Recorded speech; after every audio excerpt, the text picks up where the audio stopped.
from the perspective of how does this design help an athlete to be able to achieve its objectives. The recent, I think one of the recent technologies for Nike is the one that really gives back the athletes almost 96% of what it puts in. I think that's the way to look at this. So essentially, your brand promise is really what you want. You want the customers to hold you accountable for, right? And your core values define who you are, and kind of like begets the kind of emotions that you want your customers to be able to feel anytime they hear the brand name. And I think that's the way we should look at this. So it permits just the logo, the slogan. It looks at the entire operating model of your system. Let's take a look at this. How has Nike translated its core values or its promise? If you look at motion, you see that most of its ads are really around the performance of athletes using its, of course, the brand. It shows that performance. You can relate it with the successes of the brand ambassadors that it ascribed. You see Ronaldo as one of its brand ambassadors. You see Jordan as one. And I think Kobe as well was also a brand ambassador. Because everything that they do needs to resonate around performance and motion. Also supporting the innovation around what Nike stands for. And they use every communication and content to highlight and emphasize this. That's the way you need to envision your brand, right? You need to be able to look at this and introspect about it and define what you truly want the customers to feel about your brand, the emotional attachment you want them to have. And then spend time to ensure that you configure your operating model, that's the way you deliver your services or even the product to the customer, to align with that promise and the core values that you're sending out there. When you look at performance, you look at the successful athletes they've also used, and the fact that the Nike brand is very durable. So, for example, from a 1-hour exercise, you can use the brand, the Nike shoes, to a full day stretch. It remains durable. And I think there's a lot of investment in terms of R&D and innovation, all geared towards ensuring that they are consistent. If today I buy a Nike brand and the next day it's bad, I won't look at Nike as a durable brand. It's the same thing that, when we spoke about Volvo. Today, when you mention Volvo, what you hear, what most people will feel about is really safety. That's because over time, once the Volvo car gets involved in an accident, you see that it doesn't explode. It almost maintains its form. And that begins to form some perception, right, in the hearts of people around what you stand for. And I think that's the way to look at this. The next brand I would like us to talk about is really around McDonald's. McDonald's is a brand that is a very playful brand. They go into communities and they stick to those communities through different programs, from hiring locals, right, to other community initiatives, just to show that they're integrated to that system, right? If you look at the McDonald's logo as well, it's evolved over time. So the logo really isn't the main thing. Yeah, but the logo can play a major role in setting and establishing what you stand for in the minds of your customers. But very importantly, what is key is really around the statement and how you deliver. That's your promise, and how you deliver on those promises along your core values. Because the core values, as I said earlier, is what really defines you. For McDonald's, I think one of the things that they pushed is the consistency of the meals, regardless of wherever you buy these meals. And I think it's a strong message. If I go to the US today and I get McDonald's, and I come to Africa and I see McDonald's store, I expect to see the exact and get the exact same feel. And I think that's the way to begin to establish your brand. Consistency is a major factor. Now, I'll summarize some of the key insights from these case studies in a few minutes. So if you look at that, you see that consistency and customer service are one of the top 2 values that McDonald's as well has held on to very stick. And they have expressed this in different forms, right? From ads to the product development to the customer service, everything that they've done, including hiring, right? Ensuring that they hire locals to be able to deliver some of those things and establishing themselves as a brand within the community. I think we'll just move very quickly to our local brands, because it's also good to show that the concept of branding is not just associated to international brands. The few people as well within Nigeria that have done well, and I'll use very small-scale businesses as well, relatively mid-sized businesses that have done very well for themselves. I think Chicken Republic is one that stands out. And this is not in any way saying that there are no other small businesses that have done well, but just as a way of shaping the conversation or having some conversations around the things that have actually made these brands to stand out. Chicken Republic, as you may well know, was founded by a guy called Deji, right? And honestly, I don't have a personal relationship with Deji, but I kind of feel like Deji is a person who innately really feels very passionate about feeding people, right? So if you see what it has done over time, is ensuring that the mass population really can have decent, affordable food. If you look at what he's done with this combo pack, where you can have a decent meal for as low as 500 at the time, of course, before things started to go. But I think he works within the confines of that remit, right, to ensure that constantly the Chicken Republic brand resonates and sticks to those values. So having a decent meal is one of the things that is passionate about. So there's also something we'll talk about, maybe spend a few minutes talk about linking your business brand to your personal brand, right? And what you really believe in. It makes it a lot easier because it's authentic, it's natural. I think that's the way to also view brands. As you position your brand, right, in a competitive environment, it's important that you have a niche for yourself and you're able to define what really makes you stand out and work within those remits to ensure that you deliver on your brand. And of course, the market perceives you for what you really want them to. And of course, in doing that, you become a strong brand overall. If you look at the colors have been chosen, of course, strategically to depict, the fact that this is for mass and everybody has a place there. It's also friendly, cheerful, and all of that. So yes, there's a place for the likes of the logos and the name, but really, branding really goes a lot beyond just those two. There are a lot of other things. There's also another case that I would like to talk about, is the Rough and Tumble, right? Rough and Tumble is also it's a local brand. And, most of you probably already know them. Truth is, Rough and Tumble also focuses on quality, high quality clothing. And how did this start? I think it's said that, Nike was really looking for, I think it was pajamas for her kids or something, and she couldn't find that. And guess what? She was already in that business, right? In the business of fashion and creating clothing for people.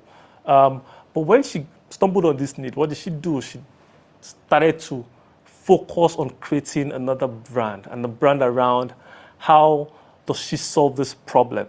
And that's how Rough and Tumble's come. Today, Rough and Tumble is synonymous to kids' clothing, synonymous innovation, it's synonymous with affordability for the market that it targets. And of course, it's also synonymous with high quality. I mean, if you get a Rough and Tumble today, for those of us that patronize Rough and Tumble, you see that consistently she delivers on this, right? So, and I think that's the way to ensure that you have a very strong brand. The moment people are able to speak about your brand and be your own advocates, then you started to get somewhere. And one way to do this as well, talk about it much later, is for you to spend time to get feedback from your customers, on an ongoing basis to ensure that you are actually delivering on your intent, your promise, and your core values are core to whatever you're doing. The other thing to look at just generally as we go ahead, and I think, is just to see that, your brand is the single most important thing or investments that you can have in your business. When you invest in your brand, you see that you have a lot of people really advocating for you, even without you knowing, right? And consistently, people talk about you, and of course, that begins to give you some credibility and credence. And I think that's the way to look and position your brand.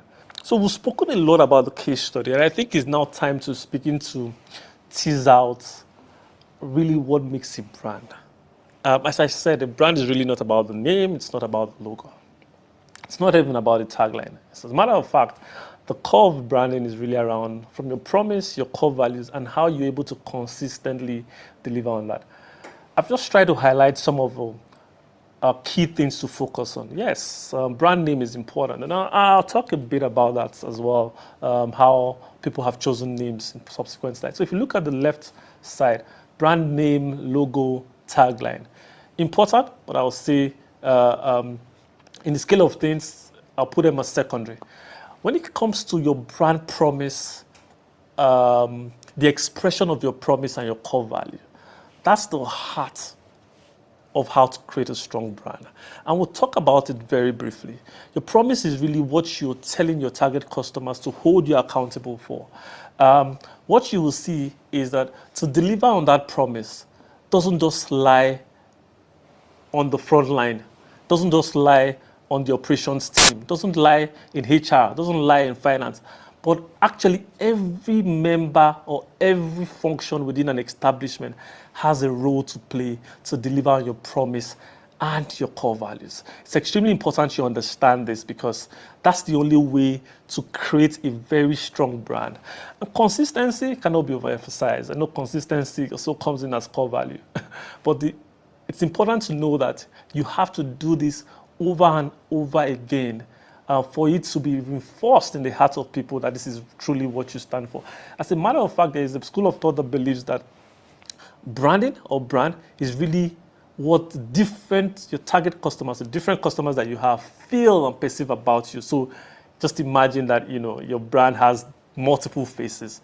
But really there should be some commonality, because if you're intentional about it, because really that's what branding is, if you're intentional about it, you would see that there is some resonating theme around what you do, just the same way we've seen with Volvo, where Volvo is synonymous with safety. Just to bring some of this home, if you look at brand name, and brand name, it's extremely very important just to look at it. If you look at Apple, you ask, why did Apple use the name Apple? I mean, there's a general story, and I don't know how true this is, but that when Einstein was solving the problem of gravity, he sat under a tree, an apple tree, and it was when the apple dropped, and really, the Apple guys looked at that and it resonated with them, and that's why you have the Apple symbol, right? To be able to ensure that the market actually differentiates Apple from cherry, I think that's why it was beaten. There is a story behind everything. I think that's one of the biggest message to take out of this. Today we see companies, brands just go and pick names. I don't think that's the best way to go about this, because your name is an important element of your brand, and whatever it leaves at the heart of your target customer is really a subset of the overall picture, right? So start from the name and have an explanation or a story around that, your name. Now, for some companies, it's really around acronyms, using names and all of that. There's a story around this, right? So when you look at the likes of KPMG, it's really just 4 people, 2 people came at different times from K and P and the other M and J, and then those 2 companies merged at a later time. And that's how, you came about that. I think Amazon, there's really a live documentary on Amazon on how the name came about, when Bezos was having some engagement and looking for a name. There is a story around that. And I think it's important that we have this understanding so that when we are going for names, we have clarity as to what our story is, because it's in the constant engagement that you have with your target customers that you would reinforce what you stand for. And you need to be able to link what you stand for with the name. The other aspect is really around logos and trademarks. Yes, trademarks are very important, because when you have something that is working, it's always very important that you protect it. Logos as well have a place in branding, right? So you need to have a logo that resonates, that anywhere that you see it also reinforces your promise and your core values. So logos, these are just visual symbols, right? That map what you represent in the market. And it's always very important, as I said, to ensure that all of these things that have a place in the entire, brand or brand definition or identity, that you're clear as to how they all fit together, how they all complement each other and reinforce the statement that you're trying to make in the market. Taglines.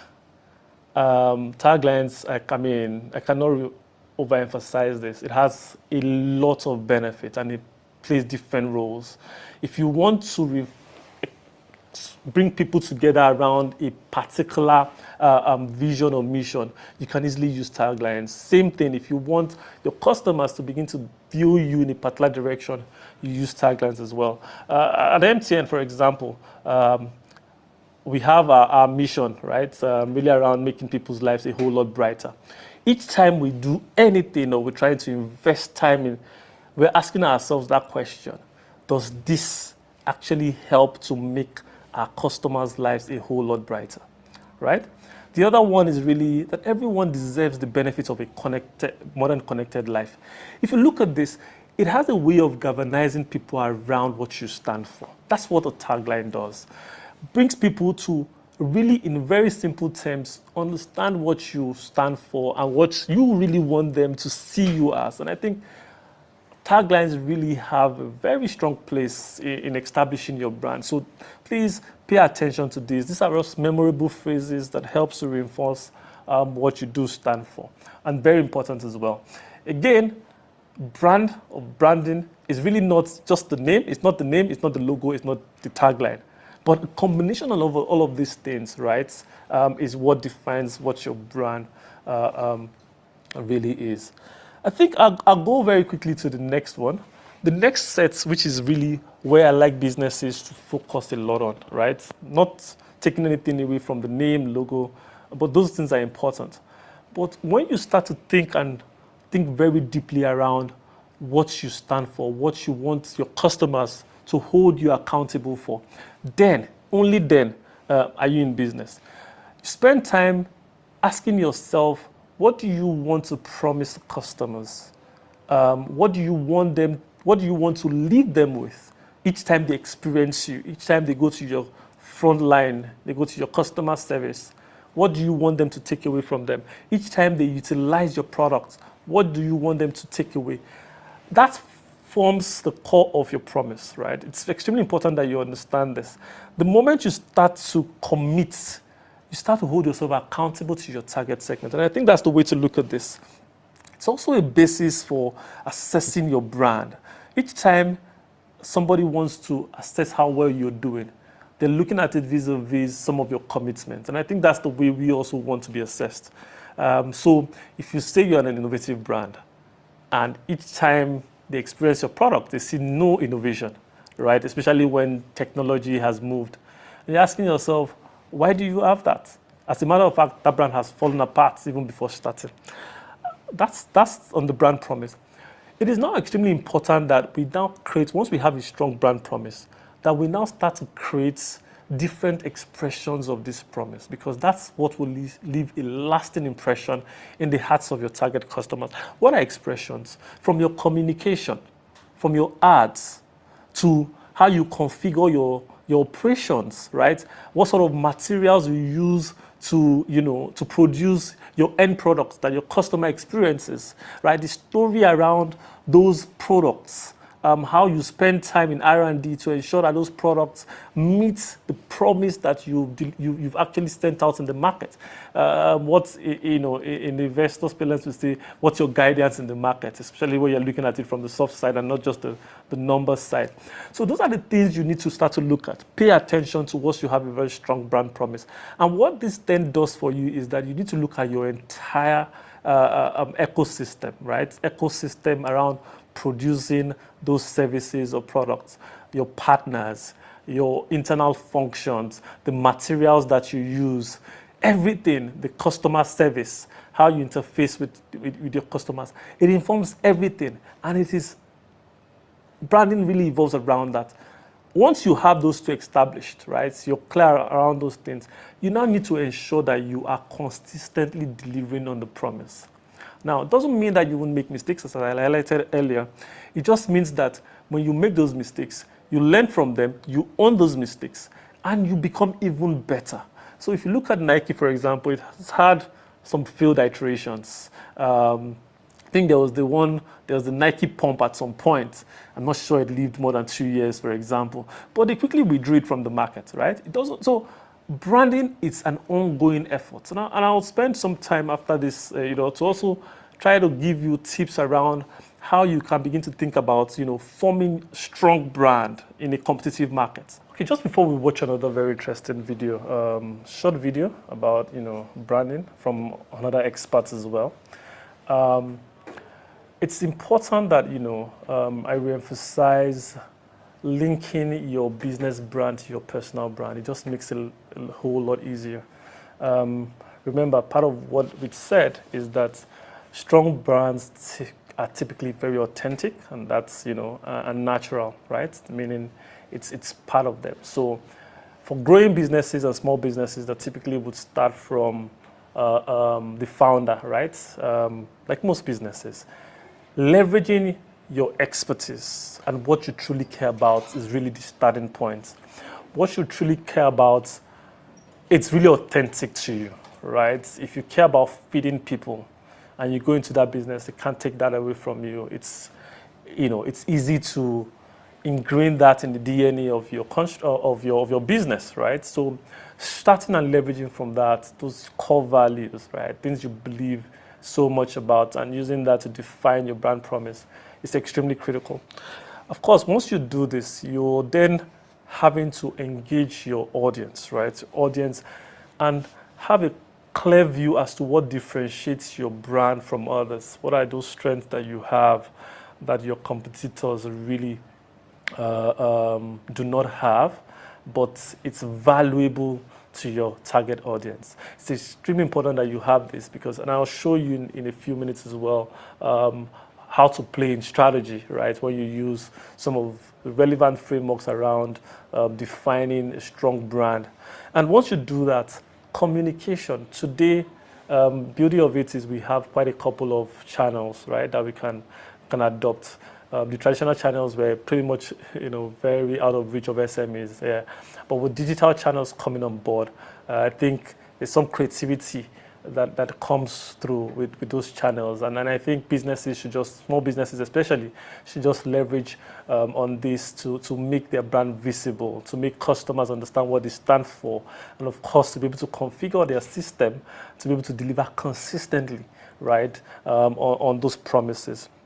And I think over time, you need to then, if you're consistent, you'll be building trust and credibility. And I think that's the way to look at branding, right? If you look at mega brands, of course, mega brands have sub-brands. If you look at Unilever, P&G, these are mega brands. And, you have the sub-brands that they push in the market, right? If you look at the P&G, I think they have Ariel, they have different sub-brands that they push in the market, but consistently, right? Once you deliver on what your promise is, and of course you're able to configure your operating system to be able to deliver on that, you build trust generally. I think we'll just watch another 2 minutes video, and then we'll start to delve into how to go about really creating what matters to the customer and what you should ensure your brand really evolves around to be able to play competitively in a competitive market. Okay, so you also talk about creating strong brands, and just as important as strategy is your marketing and the positioning of your brand and the image of your brand. Tell us why this is just as important as strategy. Well, I almost don't distinguish brand strategy and business strategy because to me they're inextricably intertwined. There's kind of an old-fashioned notion, if you watch Mad Men on television, this notion that the real part of the business are the engineers who design and create the new products, and the finance group who make sure that there's funding for it, and the manufacturing, they produce the stuff.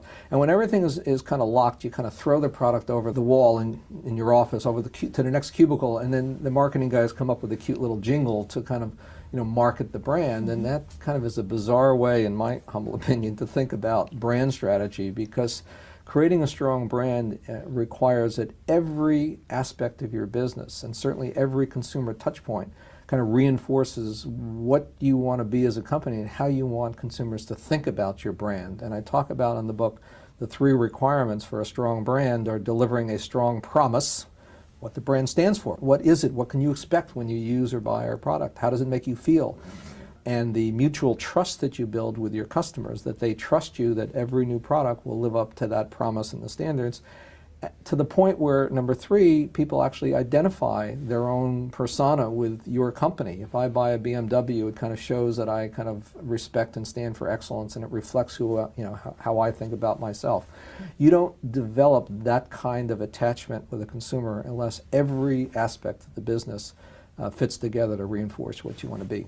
I think the video also just reinforces a couple of things I've spoken about earlier, but there's one major part that I think, I just want to reiterate, and I think it's a general mistake that I see with SMEs, because I interface a lot with SMEs, and being someone who spent some time also trying the entrepreneurial journey, spent about 2 years doing that.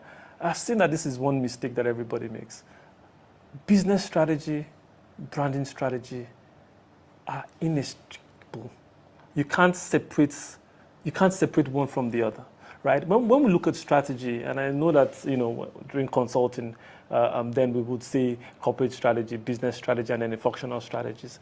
Truth is, these things stack up, right? So when you look at the marketing strategy, which is an element of your business or a component of your business strategy, significant portion of that really focuses around branding, right? And it's really around how to ensure that you have a strong brand, right? All your communications, product development, everything is aligned towards ensuring that that brand is consistent. Without a brand, really you don't have a business, right? So these things really go hand in hand. Let's start to think about how to develop a strong brand, right? Again, as I said earlier, creating a strong brand is an iterative process. Yeah, you make mistakes, you get some right, you capitalize on those, and then you ensure that you're constantly delivering on it, right? There's the strategy and planning components of branding, right? And then the execution, where you are ensuring the strategy components is where you're pretty much defining what you stand for, your brand promise, what you want your customers to hold you accountable for. And how do you go about this, right? You're not going to do this in silos. You need to understand what the market really wants, right? What are the unmet needs of the market, right? When you get there, when you start to understand these needs, you now begin to position yourself to say, these are the needs of the customers that you want to serve. These are my capabilities, right, as a business. These are the ones I currently have, and these are the ones that I'm well positioned to be able to develop. And I can do this very well as a competitive edge, right? Once you understand those two, you then begin to ensure that your entire configuration, by your entire configuration means how you produce the service that you want, right, to deliver, how you produce them, how you get the materials that you want. You spend some time ensuring that you're having the right partners, you're having the right employees, that your finance and your budget is also aligned. You see how all of these things stack up? Because it's really not the function of just the marketing team to ensure that the brand is strong. It's everybody within that ecosystem that does their own part to ensure that the brand is strong. In doing this, you then define what your identity is, and your identity is a combination of things. As we spoke, the 6 elements really form, and it's not exhaustive, right? Elements of what you stand for, and that's your brand identity. Spending time to define what you stand for is extremely important. And in defining the expressions, you now need to have specific plans on how you are translating those promise and the core values, right, to the market, to your customers. It is when you do this consistently that you develop a strong brand. So that's the strategy and planning component of it. Now you start to execute. Once you define the expressions, the next thing is start to roll out. And you roll out in terms of communication, you roll out in terms of the product that you service, that you're releasing in the market. You're getting ongoing feedback from customers to see that this service or products or solutions that you've developed are actually delivering on the promise. The moment you see a gap, you should go back to the drawing board. And I think that's the whole essence of developing a strong brand, right? Once you get this process or this approach right, then you started the business of, ensuring that you're having the right reputation in the market, because really brand is really all about reputation. Remember, ongoing feedback is extremely important. You can't necessarily understand what your customers feel about your product except you ask them, right? So you need to seek feedback at all times to ensure that really customers are viewing your product or your brand the way you've envisioned it to be. I think without having to go into a lot of theory, I just wanted to talk about some strategy concepts, right, that I think businesses can begin to adopt, especially small businesses. It's nothing fancy, but it's something that if you do it right, can help and change how your brand is viewed in the market, right? And it's really around the concept of the 3 C's. And I think the concept of 3 C's was developed by Omar. I think if I got that name right, I think is a guy called Omar. And it's really looking at just analyzing your market from a 3 C's concept point of view. The first C standing for customer, which is pretty much the most important. Second C is understanding competition. And third C is really your company, right? Customer, you need to understand what target customers you want to focus on. What are their unmet needs, right? You don't want to start from the needs that have already been met, because again, what will be the reason for them to opt out, right?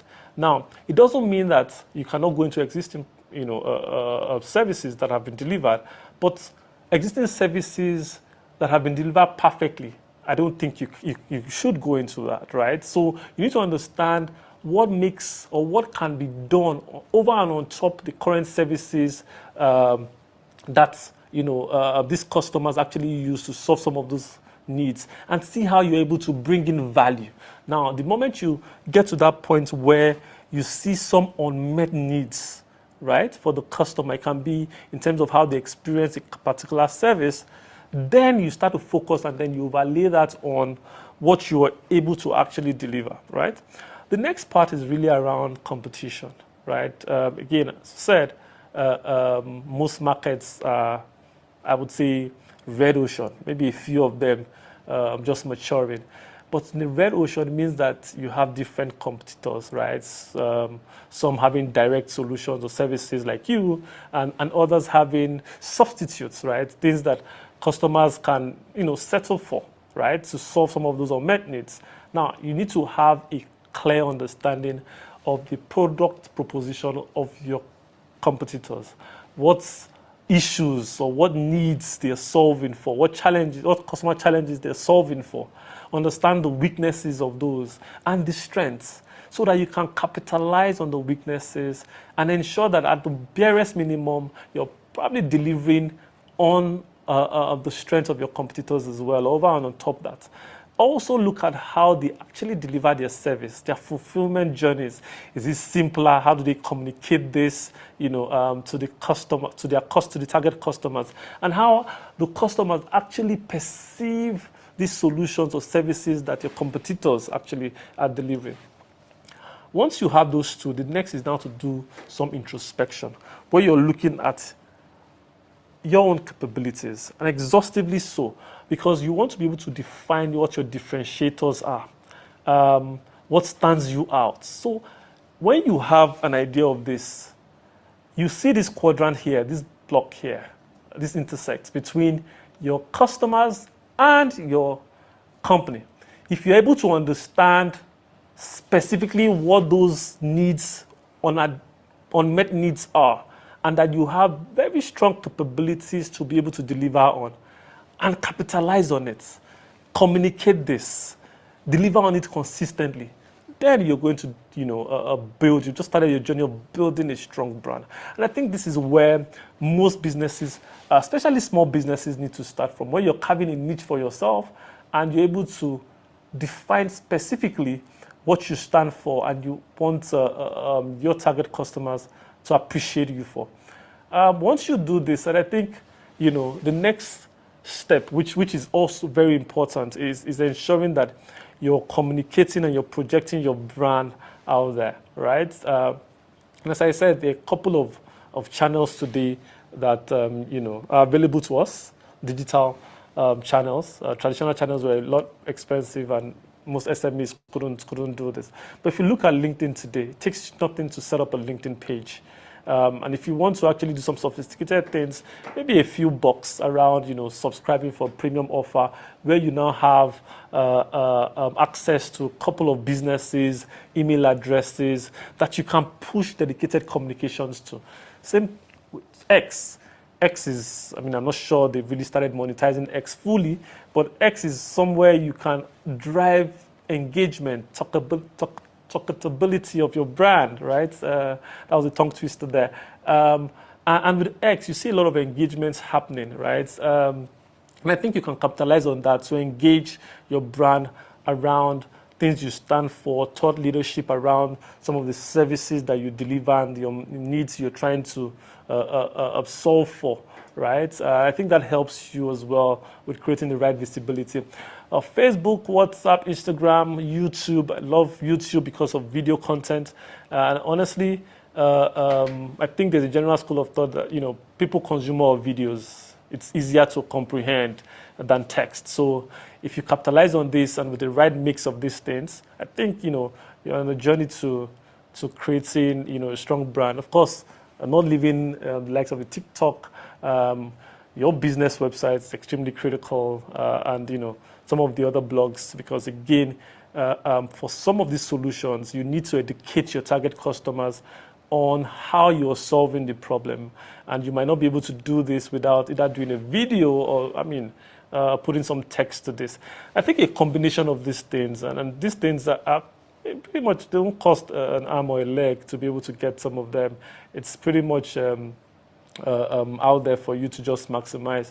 But as you begin to grow and your marketing spend begins to expand, I think there's also still a place for the traditional channels where you're looking at, the likes of the TV, radio, where you can go into collaboration to see that your brand actually surfaces, especially with some very highly watched content that you can tap into. Of course, you have the likes of the newspaper and the magazines as well.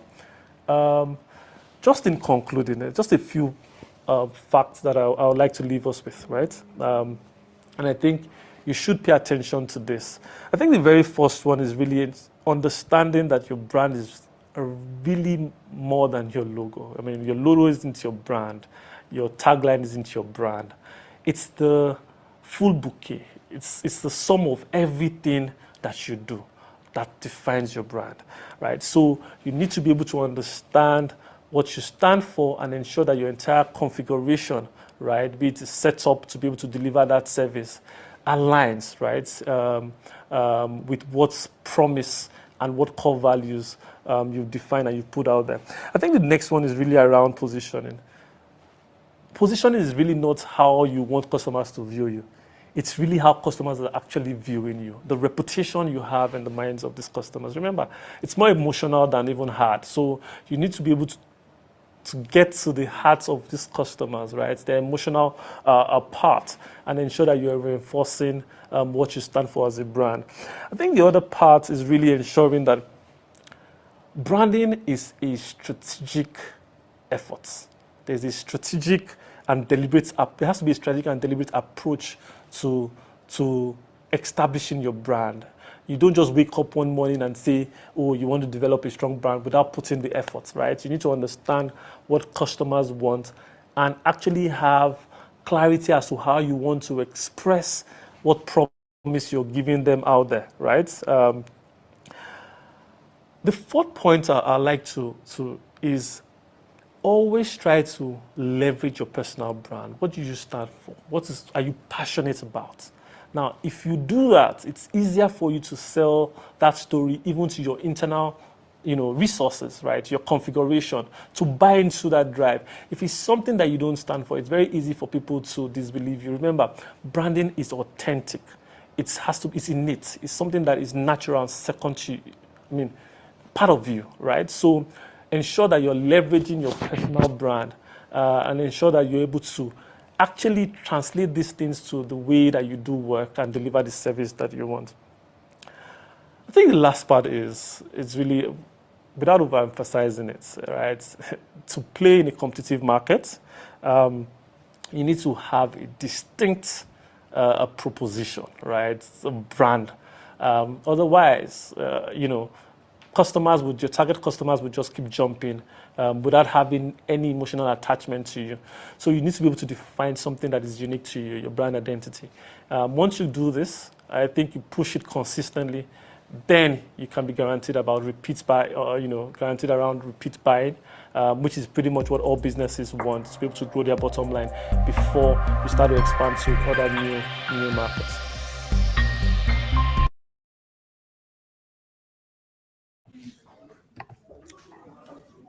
Thank you very much, everyone. It's really been an insightful session with you, Mr. Charles. Thank you very much for that wonderful presentation.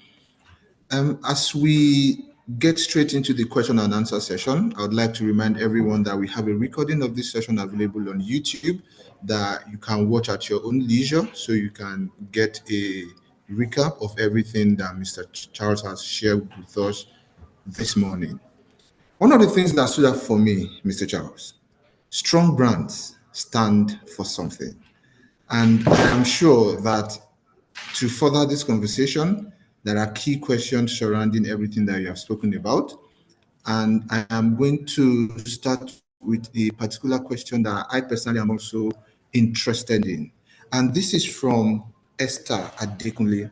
So Esther would like to know, are there any emerging trends or shifts in the market that we should consider when evaluating our branding approach? Over to you, Mr. Charles.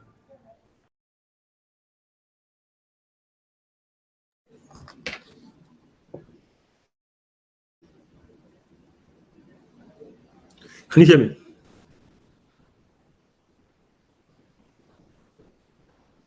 Can you hear me? Share, can you please confirm? Yes, we can. Okay, awesome. Thank you. I think just to reiterate and be sure that I got the question, this is asking if the emerging trends to consider, right?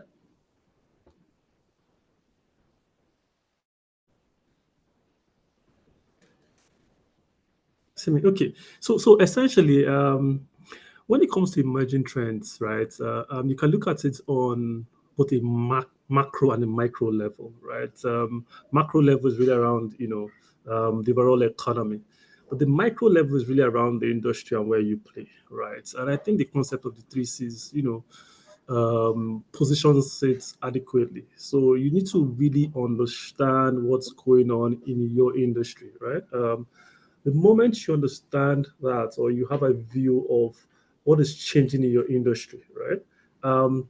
Then you can now start to look at your configurations to say, what do I need to change, or how do I need to reposition myself vis-a-vis the changing trends? Typically, technology, for example, is moving and changing, and with technology, you've seen that the ways we're currently delivering certain services can be enhanced or improved upon. So you look at those trends and you're asking yourself, where exactly do you want some changes to be made? And if you do that consistently, and if you're trying to position yourself as an innovative brand, you take that, for example, which is an emerging trend, and you adapt it in your configuration, which is really your communicate this. Your target customer sees this, right? They feel it, because by the time they interact with you in your business, you are adopting some new technologies, some of which they are actually even conversant with, and they see how you're infusing that into your configuration. So when it comes to emerging trends, yes, there are a few concepts around branding that change, not necessarily change, but really that furthers our current understanding. And I think as we're going to do research around understanding how to reinforce a particular position in the hearts of people, which is not necessarily a science but an art, right? We can get better, view as to how to achieve those. But when it comes to really understanding what can make you different, right? You're looking at, how things are changing in your industry, how certain new materials, for example, is changing the way, your customers expect certain services to be delivered. And if you adopt those very quickly, you see that you'll be at the forefront of the curve, right, in that industry. And yes, you begin to reinforce some of the positions that some of the values that you've stated and you've sent advised in the market.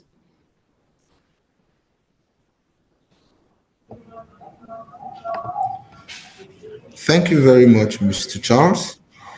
Esther, I believe that justice has been done to your question. There's another interesting question that we have this time around from Emanuela. And our question is this: how do I change the perception that my products are expensive because of my brand building and location? So this speaks to the fact that in certain areas, certain services are naturally more expensive because of the nature of the area. Emanuela would like to know how will she then change that perception that this is why our products are expensive just because of the location where she's operating from.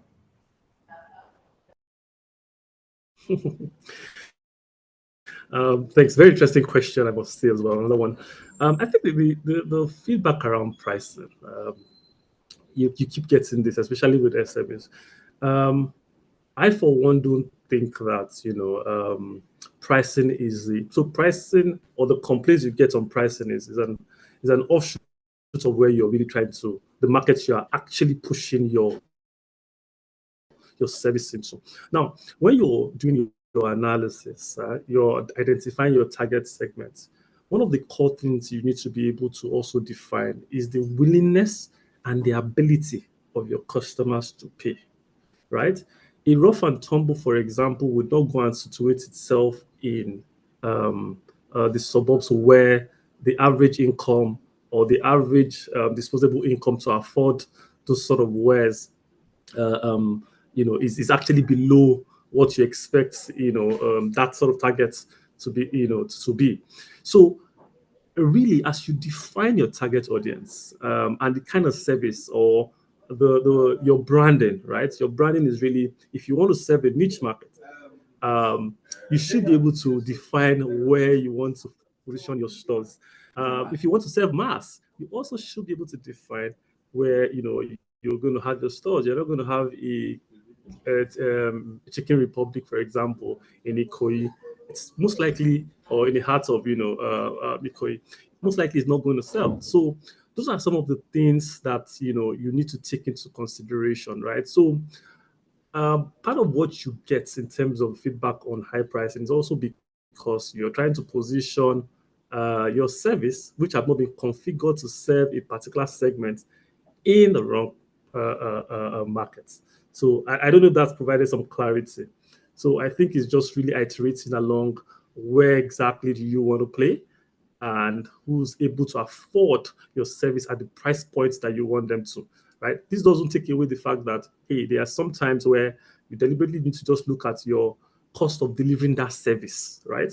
And see if there are ways of optimizing the price, especially when you are at the scaling phase, right? To say, okay, if I want to scale, economics of scale, right, here comes into the equation. And you're saying, okay, if I change certain things in my operating model, I can bring my cost price, right, down to a particular level. And so my, market price can then be at a particular level, with taking into consideration the margin that you're comfortable with, right?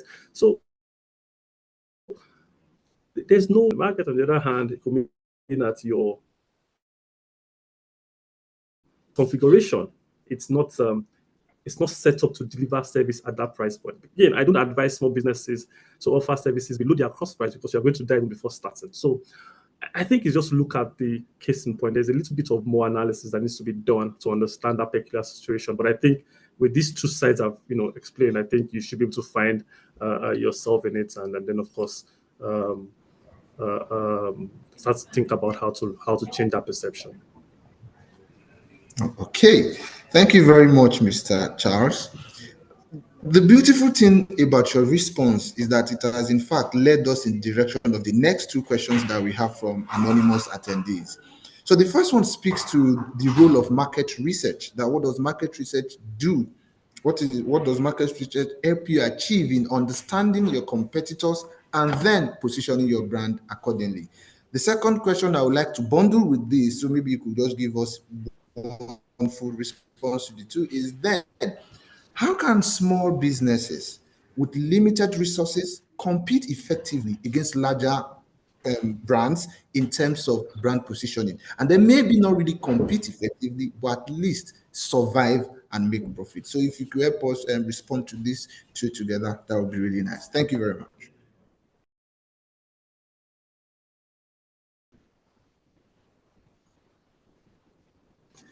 Research, and I'm going to market research is the fundamental part of every form of strategy, right? If you do it well, you get the kind of insights that can help you change everything, right? From your performance down to even your configuration and everything, and deliver the kind of value that you want.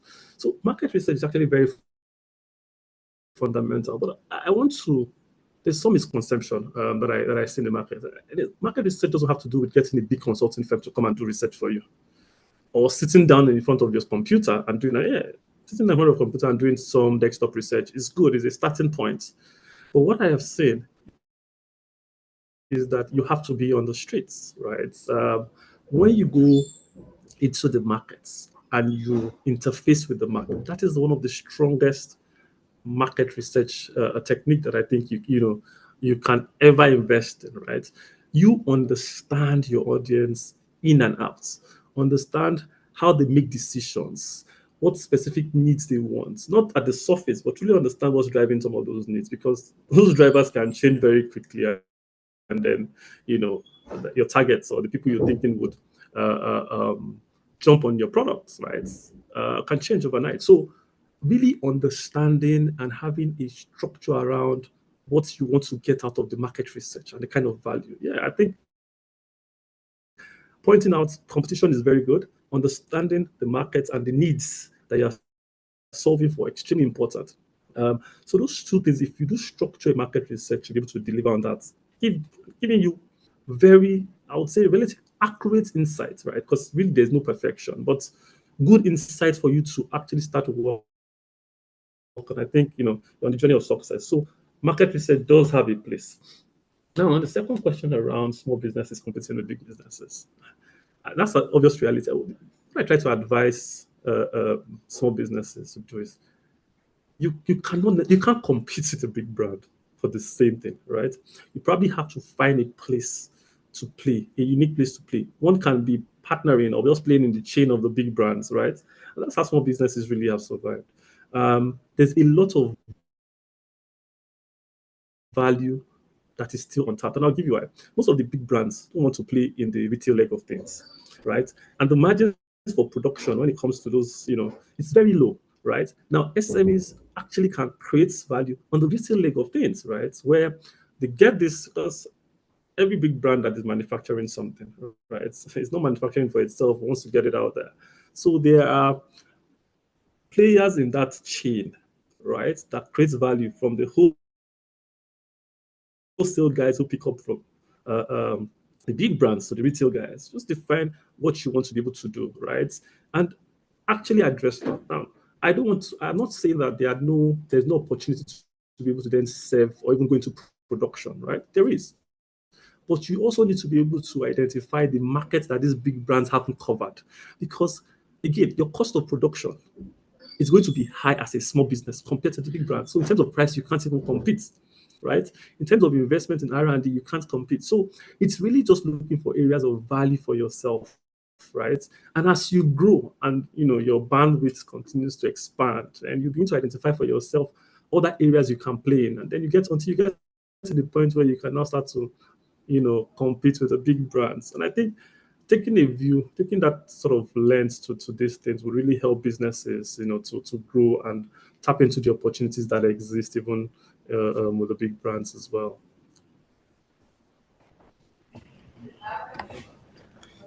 Thank you very much, Mr. Charles. If you are just joining us, not to worry. We have the full recording of this webinar available on our YouTube page at EcoBank Nigeria, as well as other episodes of the MySME Group series. You will find them all on our YouTube channel. So at your own convenient time, please head over to our YouTube channel, at EcoBank Nigeria, to see what you might have missed or to even get a recap of some of the things you would like to refresh. Thank you very much, Mr. Charles. So moving away from competition this time around, let's focus a bit more on customers. We have some anonymous attendees who would like to know how important is storytelling and how do we leverage storytelling in shaping our brand's identity and connecting with our customers? I mean, thank you so much. Thank you so much.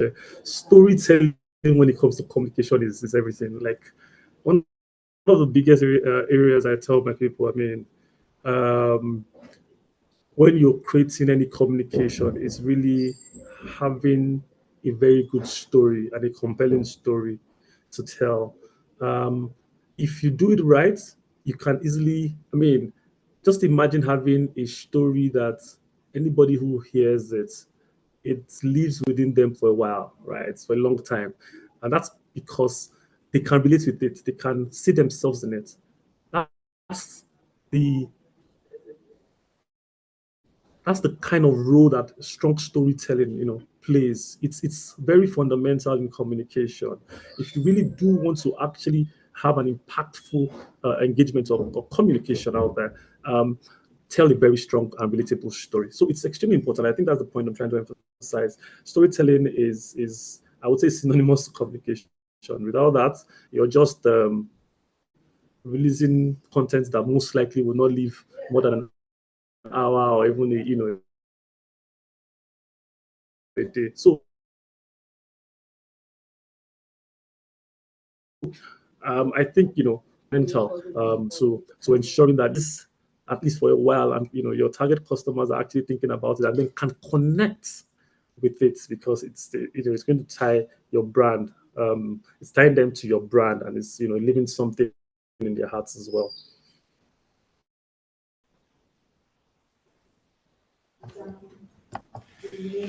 Thanks, Mr. Charles. So here, let's take a look at markets in terms of local and international markets. So we have Fontolu here, who would like to know the strategies that you would recommend for SMEs in our direct market here, local markets, that are looking to play essentially in international markets. What would your advice and recommendation be? Okay. Very interesting because I think when I said I spent about 2 years in trying to test the waters in entrepreneurship. It was one area I was also very interested. This was about 9 years ago. Um, one of the things that I spent some time doing, and I don't think SME just relating with them, spend time doing is you need to understand. So, for example, let me use the agric commodity because that was the one that I did invest in. You need to spend time understanding the requirements to be able to move your those sort of commodities. Typically, they have specifications, right, around quality. The first step is ensuring that you're able to meet up with those requirements, or at least with some of those requirements. Understand them. This is where market research also comes in, right? You need to understand what you need, what the agencies that are responsible for ensuring that whatever commodities go into those markets, what they're looking for, right? And then start to ensure that you deliver on that. That's one. The second one is understand how to get it there, right? A couple of things around logistics requirements, even from Nigeria, right? Meeting all of those requirements from what the CBN in the agri commodity um, states to the other things that can help you drop your costs down. And I think there are a couple of consultants, right? People who release some free content and gives you some guide around those steps, right? And you can leverage some of those things, right? Depending on the commodity, right? For the non-agri produce, I think they're less stressful. Um, you also want to identify what the market needs. So, for example, if the market is looking for quality, so I'll use the fashion guys, for example. A lot of Nigerians in diaspora are interested in actually African wears, right? I know because sometimes I interface with some of them. Um, and part of what they complain about is when they actually do try a few people locally, is that they don't meet up with the timelines, or when they actually finally deliver what they don't deliver exactly on the promise, right? On what they said they would deliver on. If you really want to play well in international markets, your word has to be your bond, right? So using the fashion scenario, what I think will stand you out is deliver quality. And if you say you're going to deliver in 2 weeks, you really have to deliver in 2 weeks. If anything is going to change, engage very early enough, but don't make that a habit, right? So depending on the industry, the things you would need, right, to do um, might differ, but are really around consistency, quality, those core values continue to play out. One of the things I've seen as well is if you do this well with one person, especially in international markets, they refer you very quickly, right, to their friends because they're always talking. And outside Nigeria, I think the community is getting stronger because everybody wants to feel like home. So I think that's also the way to look at it. But when you're looking at other commodities, I think you just need to take a slightly different approach just to ensure that for those other markets you're looking at. When I mean markets, I mean depending on if it is not if it is not a clothing, for example, if it's agri produce or some manufacturing. Sorry, by the time I say, let me not say manufacturing because again, you can say that the process of producing clothing it's a manufacturing process. But what I mean is, if you're doing food, for example, international market is quite sensitive to sort of it's going to go into the system. So you actually need to pay attention to everything that matters, and if there's a regulator, that is also checking, you also need to ensure that you meet up with all of the requirements that the regulator is putting and the guidelines. So I think that's the way to look at that if you want to go, if you're really interested in international market. All right, Mr. Charles, thank you very much. So we'll follow some sort of natural progression, looking at the fact that we just finished talking about local to international markets. So we'll then consider the fact that we are in a digital age. And maybe one of the easiest ways to transcend markets will require some sort of this digital connectivity across time and location. So we have a couple of persons, so I'm going to bundle a couple of questions together. We have a couple of persons who would like to know, in today's digital age, how does online presence, things surrounding social media engagement, digital advertising, digital marketing, community management, online marketing, and things like that, how do they contribute? How do they support brand positioning strategies? Your recommendations for getting the best out of them? What platforms would you recommend, do you think or believe are more effective and cost efficient for online marketing and conversion, getting those sales in, and things like that? Thank you very much, Mr. Charles.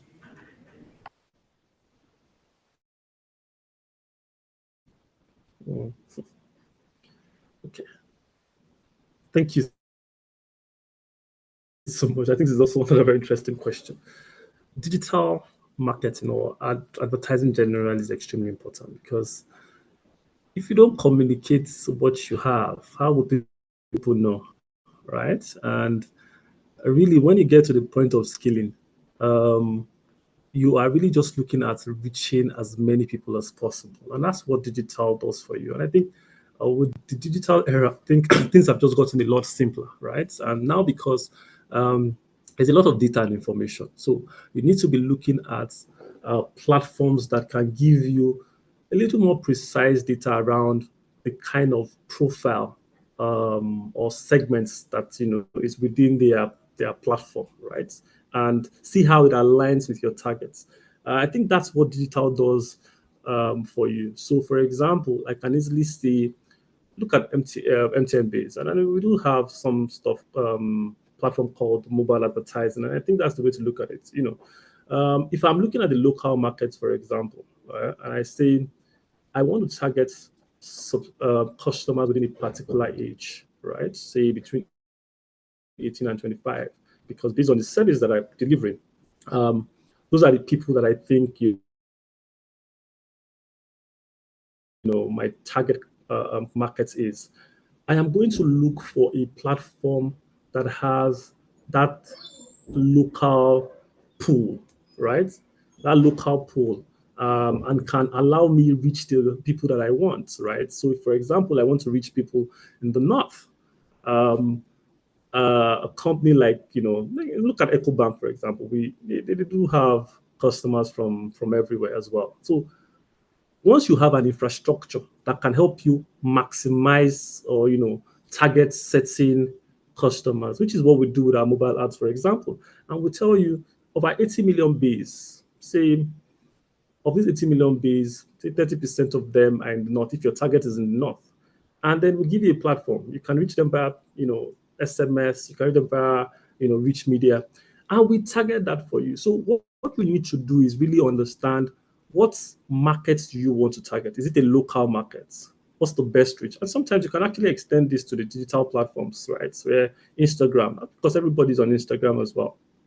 And you have providers of this as well. And I think if you come into the MTN portfolio, you will see that we have some of these services that we've also gone into collaboration with these big platforms, where you are now able to also define. I'll speak on the Google Ads. Say, in setting up your ads, you specify the segments that you want to target. You would actually put your communication there, and then at the back end, people are helping you to optimize those ads to ensure that it's hitting, it's getting to your target audience. I think that's the way to go about it. In terms of recommendations, I think first and foremost, you need to start with what you can truly afford, right?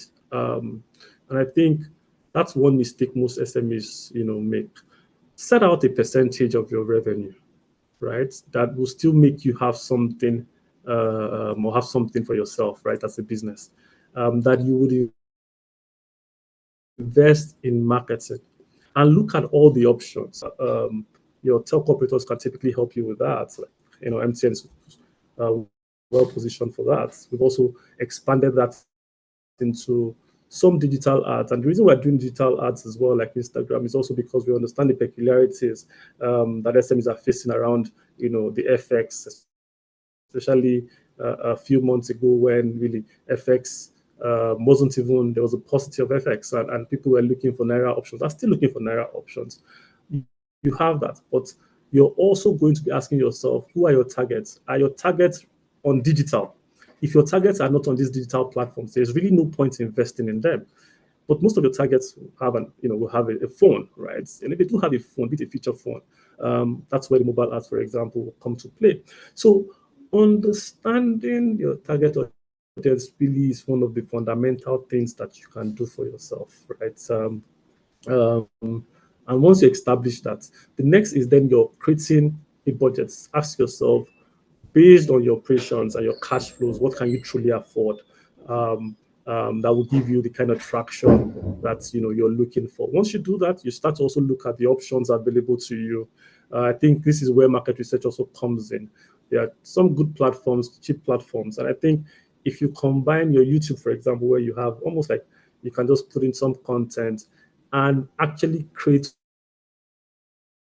or leverage settings, that you don't have to necessarily pay, that can help you, just project those content that really encapsulates what you're looking for. I think going in that direction and looking for very cheap, I don't want to use the word cheap, but relatively affordable options to start with, right, would really go a long way. I think that's how SMEs should start.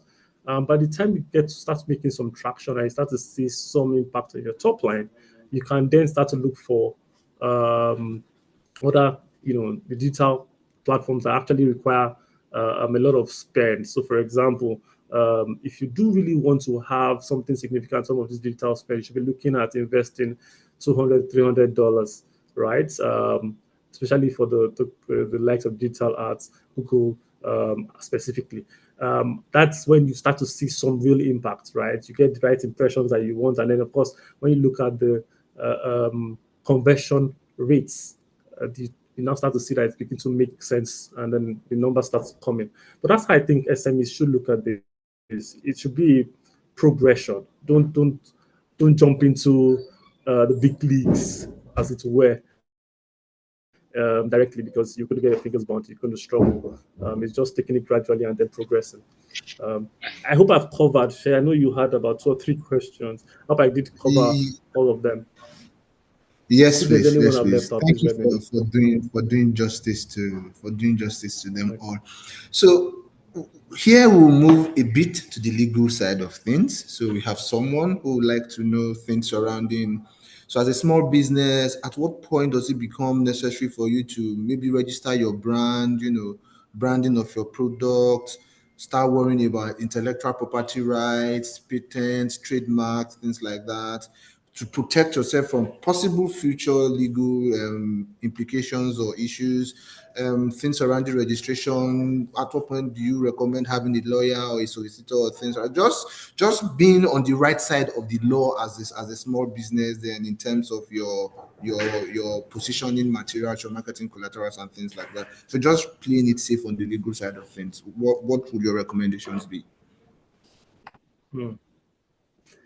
Yeah, let me start by saying that I am not the IP expert, right? In this, and as a matter of fact, um, I I collaborate very well with my IP team here, because there's a lot of moving parts, and I think with the IP, from what I've learned, just engaging my experts within MTN, I think it's something very important that I think that as a small business, right, you should think about this very early enough, right? Because if you do have a winning solution, you have to protect it, otherwise it's going to be taken away from you, and then you don't have anything to hold on to, right? But what I can really recommend, right, is most SMEs, we do, because we've grown in a particular environment and we have a network, right?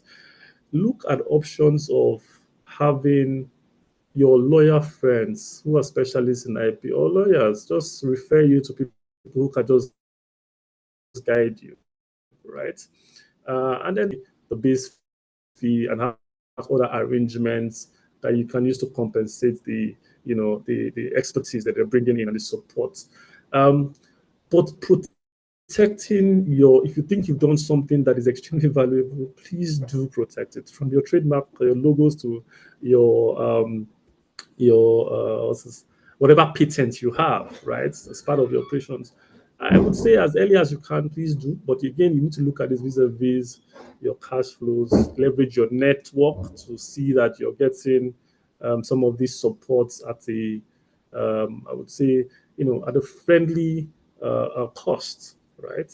But it's extremely important just to answer that question directly, that you do that very quickly, as quickly as you can afford. Okay, thank you very, very much, Mr. Charles. We've come to the last question of this webinar, and it's not surprised that it's perhaps the most important thing at the end of the day. Numbers, metrics. What metrics should we track to measure the effectiveness or the success of our brand positioning efforts at the end of the day? After putting in place all that we have heard, how do we track? How do we measure? Are we sure that we are on the right path to success? Thank you, Mr. Charles. Thank you so much. So the in terms of metrics, it's always driven by the objective, right? If the call to action is actually purchase, you need to be tracking that. In my opinion, you need to track that. That's the ultimate.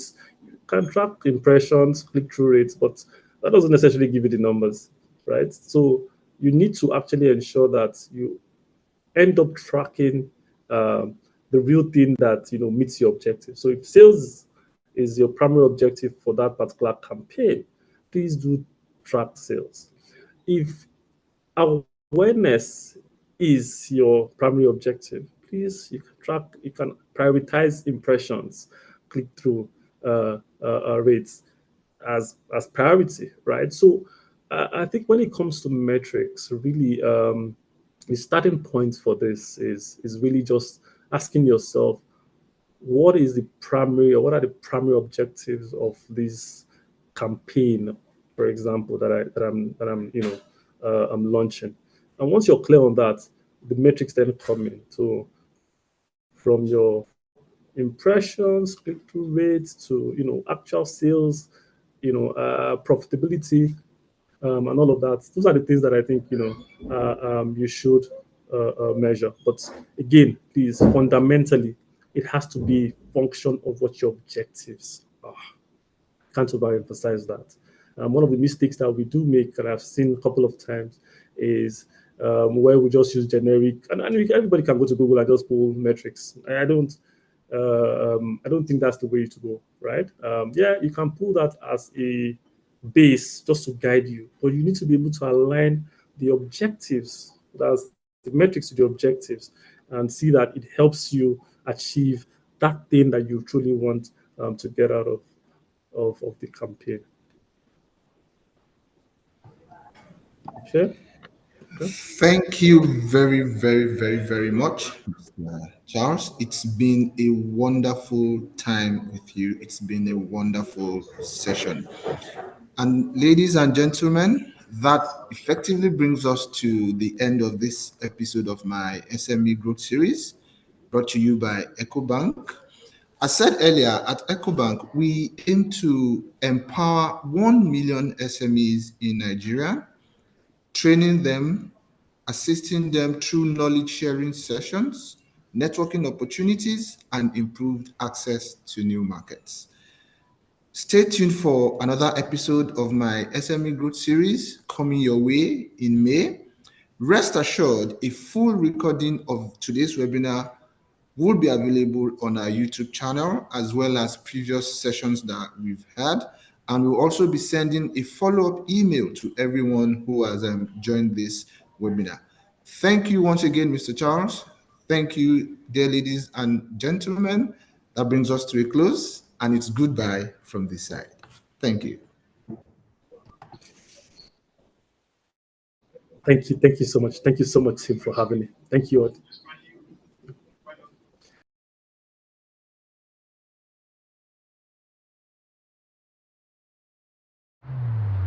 Across Africa, a new era has begun, shifting our focus to a new horizon, connecting us with one purpose: to create and share opportunities to grow.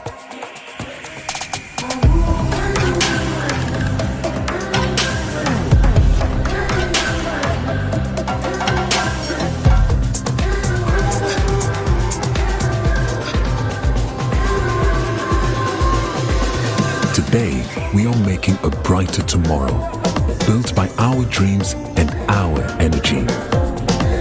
Across our continent, across the world, we are creating a better way to a better future. A Pan-African future, together. EcoBank, a better way, a better Africa. Across Africa, a new era has begun, shifting our focus to a new horizon, connecting us with